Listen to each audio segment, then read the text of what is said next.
Hey guys, welcome back. Tonight we're talking about it. Can you believe it? It could possibly be real. Is the Jeweled Lotus going to be the beginning of Magic the Gathering's era of the chase card? Let's talk about it tonight. It's coming up next. Stay tuned.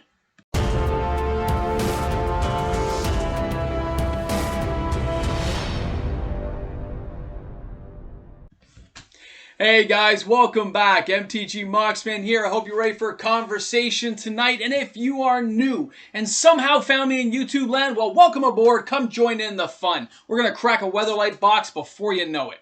Just got to get to that whole 2000 thing. All right, guys, so here we are.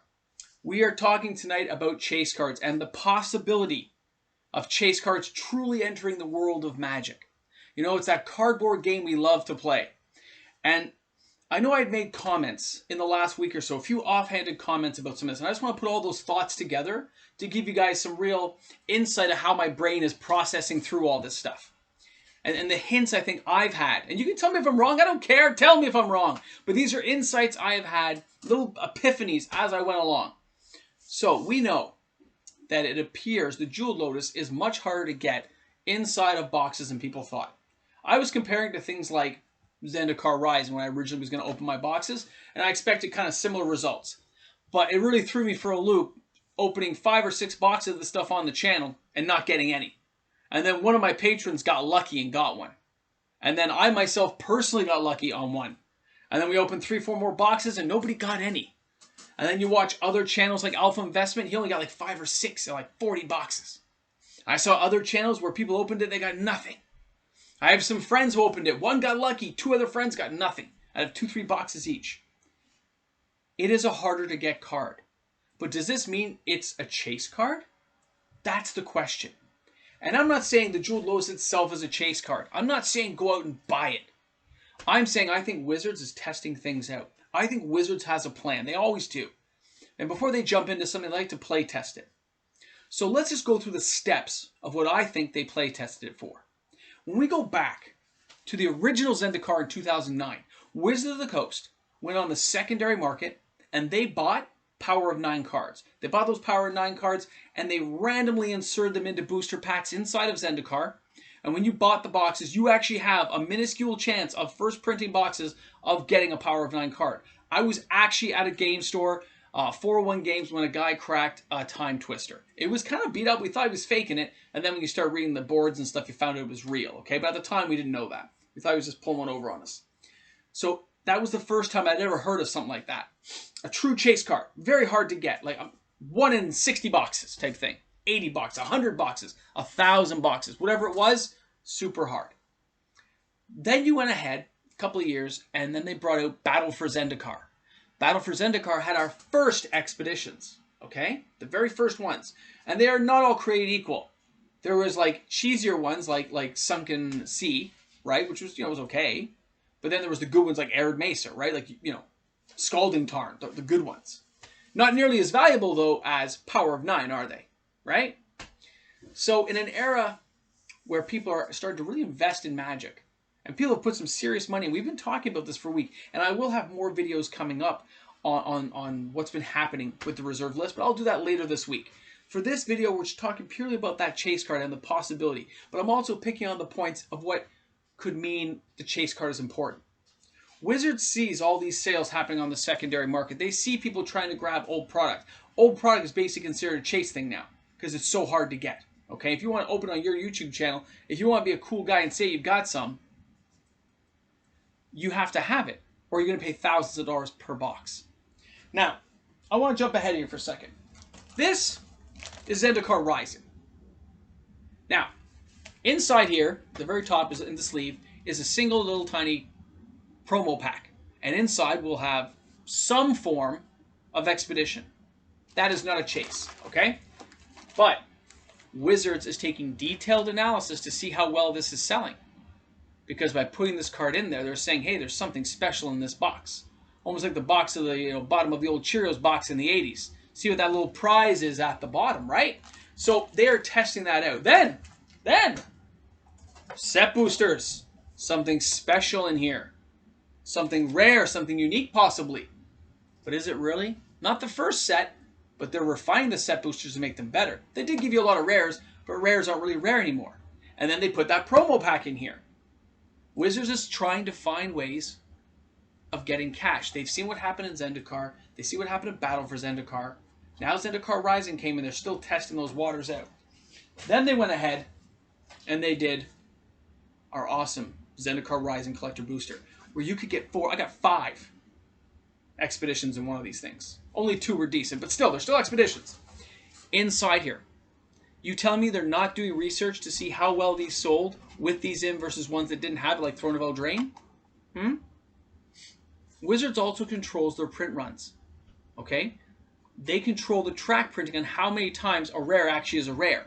Some rares are not created equal, right?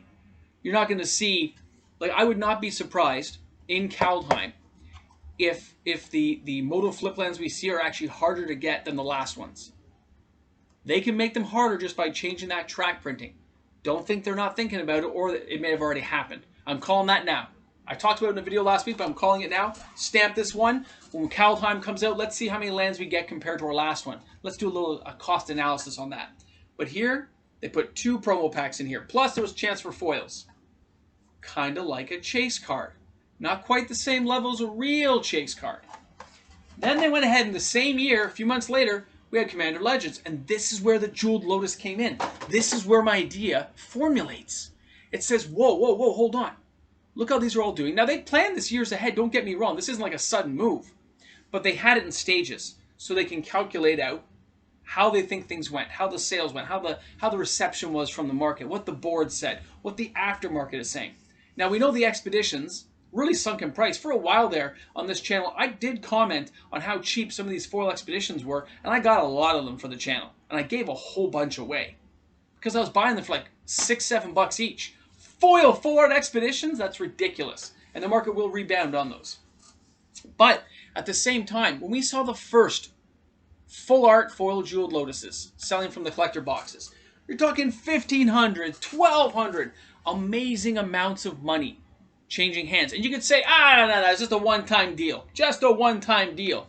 Well, now we are months later, and the sales of Jeweled Lotuses stand strong. This is last week, and one sold for $888, Best Buy, let's say $850. Okay? That's still a lot of money for a card that just came out, and you still have a chance of getting it if you just buy a box. And the regular ones, I had called them out at $30 to $60, and they're sitting here still around $90.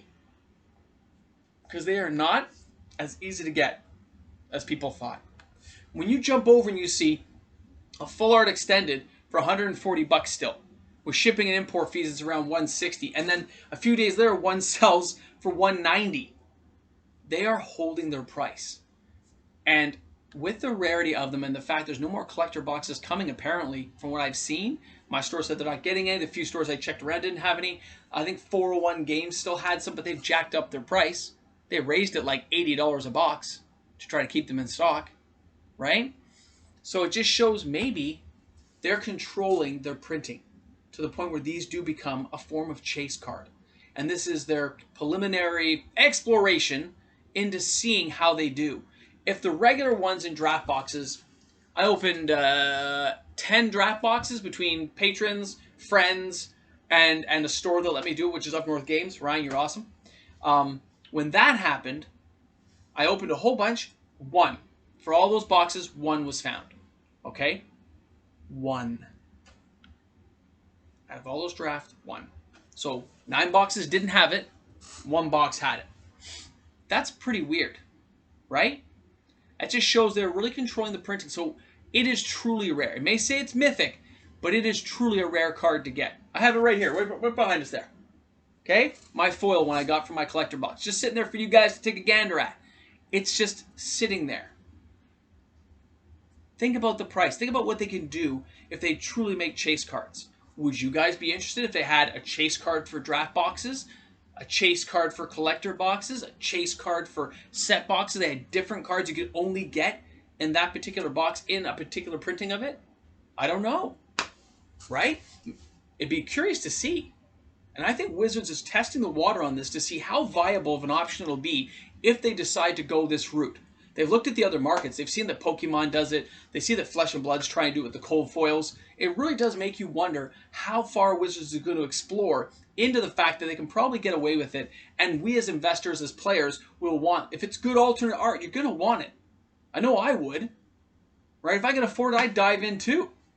Very curious. So, let me know what you guys think about that. Please put that in the comment sections tonight. Love to see some answers and questions and more stuff flowing around. Thank you so much for tuning in. If you're new to the channel, thank you so much for joining us. You guys are awesome. I look forward to seeing you all tomorrow. This is MTG Moxman. Have a great one, guys. Stay frosty and chilly. Before you know it, the warm weather will come, although it's dark out here on a Sunday. Have a great one.